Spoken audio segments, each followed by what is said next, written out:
Hey guys, this is Kevin Kane with Precision Powerlifting Systems.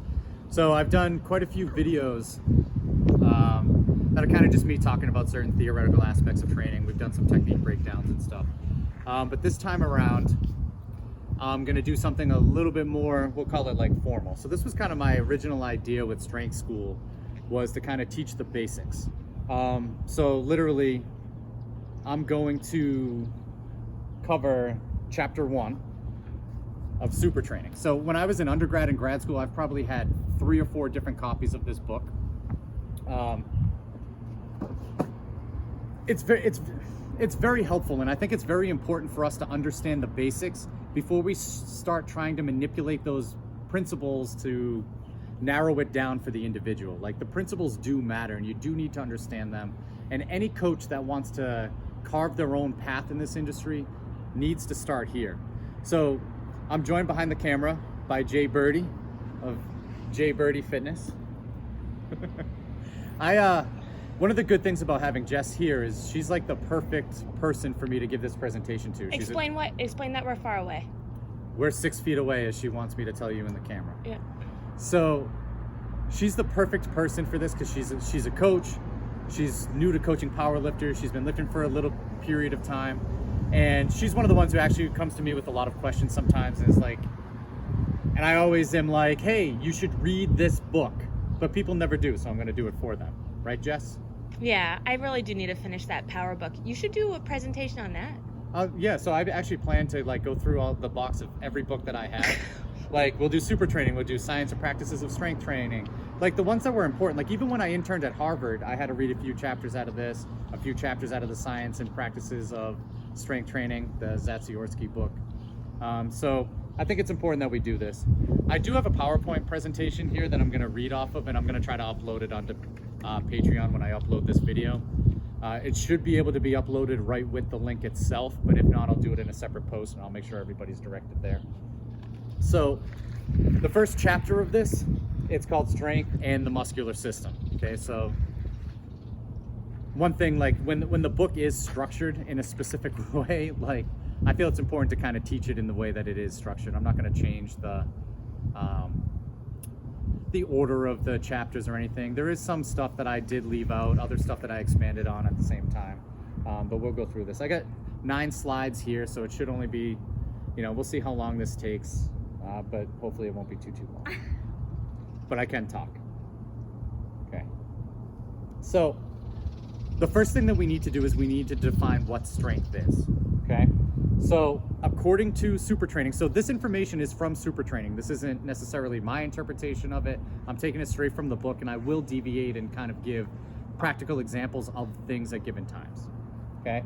So strength is defined as the ability of a given muscle or group of muscles to generate muscular force under specific conditions, okay? So again, it's the ability of muscles to generate force under specific conditions. So that's really important to understand, because in powerlifting, the specific conditions are a 1 rep max squat, bench, and deadlift. Okay, so what we're going to define as strength in powerlifting is going to be very different than what we would define as strength in football or track and field or any other sport. Okay, so one thing that the coach really needs to do is identify those specific conditions, the angles that the athlete's going to be in, or the person's going to be in, and the specific strengths that are necessary to excel at their sport.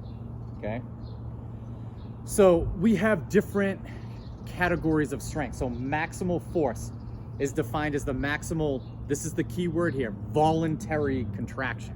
Okay, again, maximal force is the maximal voluntary contraction. Okay, this is different from absolute strength.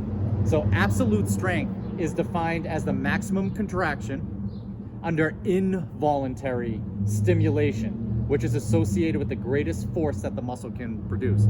So maximal force is voluntary, absolute strength is involuntary. So in absolute strength conditions, what they use is they use like electrical stimulation to elicit a response in a muscle.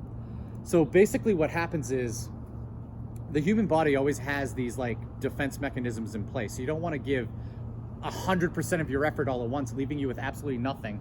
to where the organism actually dies or the organism does not have the ability to continue to fight or flight.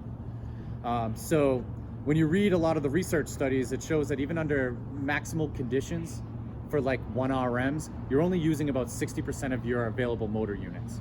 So theoretically, there's another 40% that are untapped even under maximal conditions. So that's the difference.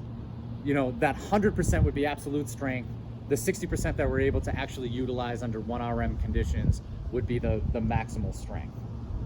Okay, there's a big difference there. And a lot of times when coaches are talking, absolute strength does get referred to a lot in the gym as what somebody's capable of lifting under maximal conditions. So they do get kind of interchanged quite frequently, but it's important to know the difference of the two. Okay, so we have an absolute strength, which is that involuntary contraction, and then we have a competitive max and a training max. So basically how Verkhoshansky and Mel Siff break this down is a training max is what you can hit without the psychological arousal of competition. So you gotta remember, super training wasn't written for powerlifting, it was written for athletes in general. But competition has been shown to increase performance by about 2.5%, depending on the studies that you're looking at. So the difference between the competition max and the training max in that study would be about 2.5%. Is that because of adrenaline? Yeah, all kinds of hormones come into that psychological arousal, right? So you go to a meet and you have people in the stands cheering you on.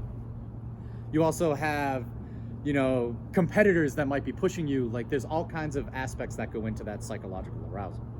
Now, with that said, I personally feel your training max, you need to at times elicit that same psychological arousal in training that you do in competition, because the psychological components of competing in sport are extremely important and often undertrained, especially in powerlifting. Like, at this current time, we're in this like fad of high volume, low RPE training, and that has a purpose when it comes to like technical efficiency and repetition and skill practice and stuff. There's definitely, those programs definitely do work. This is by no means a negative response to those programs.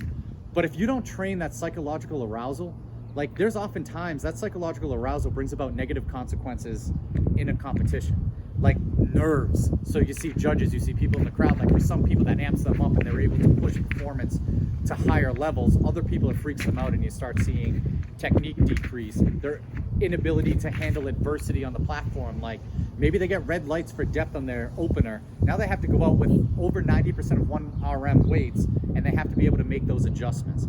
And oftentimes lifters can't, or if they have to compete at the end to pull for position, like, those aspects of training need to be trained in the gym, those psychological pieces. So they shouldn't be avoided.